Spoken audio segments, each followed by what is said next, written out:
Hi, so I'm Tom Stone from Trust Systems. I'm Technical Director here. And I'm joined today by Glenn from Node 4. We're going to have a chat around SD-WAN.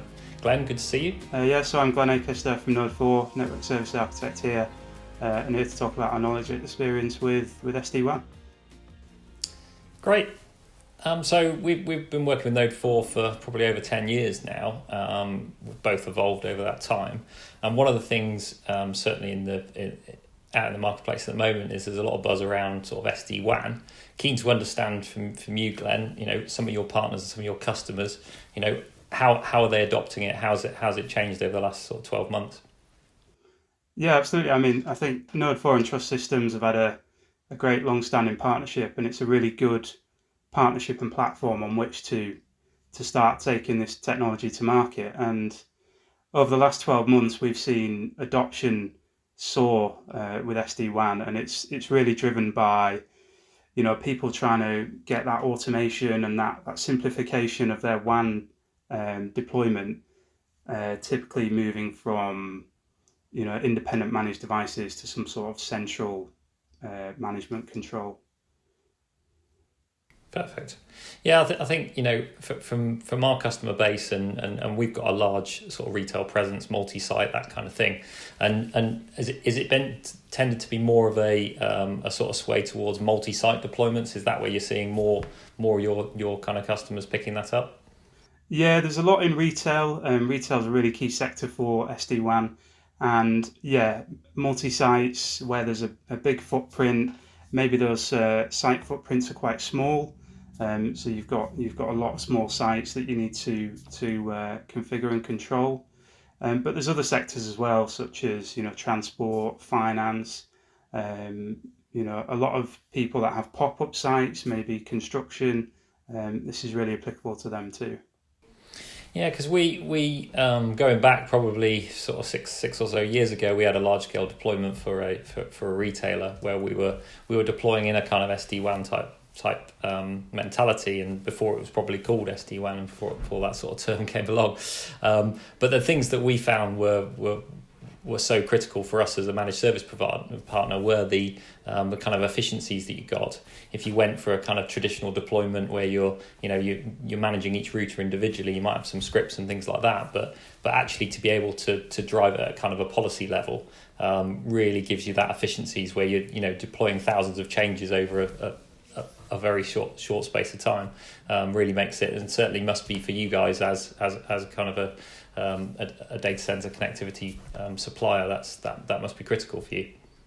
Yeah, and I think there's still some people out there that still couldn't define SD-WAN. So what you were doing may well have been the very early versions of that, and definitely it's all about that centralized control, standardization, templating policies, doing everything in a very repeatable way, so that it's scalable and so that it can be controlled from that single point. And like you say, the efficiencies that come off the back of that, they benefit us as managed service providers, but they absolutely benefit the customer as well.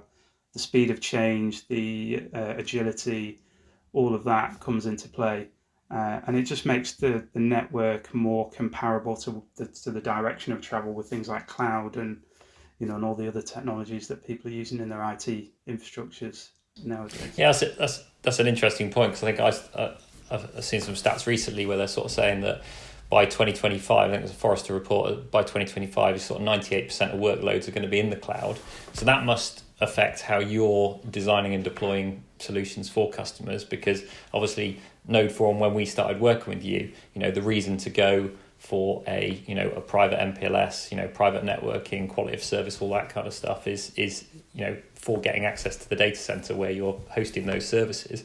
But now it's much more out to the cloud. There's a different traffic profile, isn't there, in terms of how that's getting out there. What in terms of from a Node 4 connectivity point of view, are you seeing a shift more to sort of local internet breakout? Is that kind of where it's going at the branch? Yeah, so like you say, a lot of people have moved from data centers and private clouds to public, and now maybe settled a bit more on a hybrid model. People are adopting SaaS, products and applications, and that's meaning that more traffic is not going through that data center. And people, like you say, are starting to adopt more direct internet access and local breakout at sites. We're still seeing MPLS being taken as a service, and in a lot of cases in a hybrid way with an SD-WAN overlay. So, that blend of MPLS and internet overlaid with the SD-WAN to make it intelligent and dynamic. And it really lends itself well to cloud first, and all these cloud adoption strategies that people are taking on board. Yeah, perfect. So you touched on there the sort of differences in and the MPLS is still part and parcel of a solution. But would you have a kind of a typical kind of deployment? What would you look at if I was a customer coming to you saying, right, okay, well, I've got 50 sites and I've got some stuff in the cloud, I've got some stuff in the data center. How would you kind of, design that solution and break down that for them to say, actually, there's some MPLS, there's some this. What's the kind of how do you pull that together? Yeah, so the major sites where you might have contact centers, you might have hosted telephony in your data center still. You might have some critical business applications that are still in that data center. But also you may have onboarded, a cloud-based SaaS platform. You might have adopted, Azure, AWS, Google Cloud, and it's how we get traffic to both of those uh, environments with kind of the most efficient path. And when people come to us and ask about how we design that it depends on how far people are along that journey.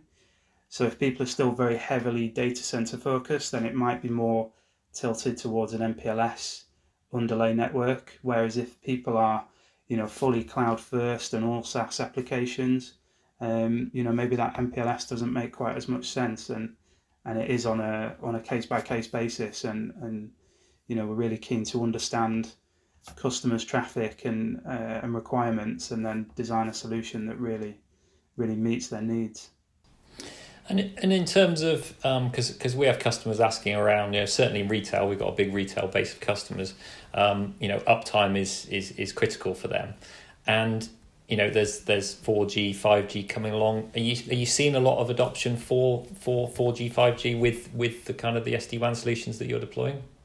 Yeah, a lot of our customers who are inquiring about SD-WAN are also inquiring about mobile connectivity.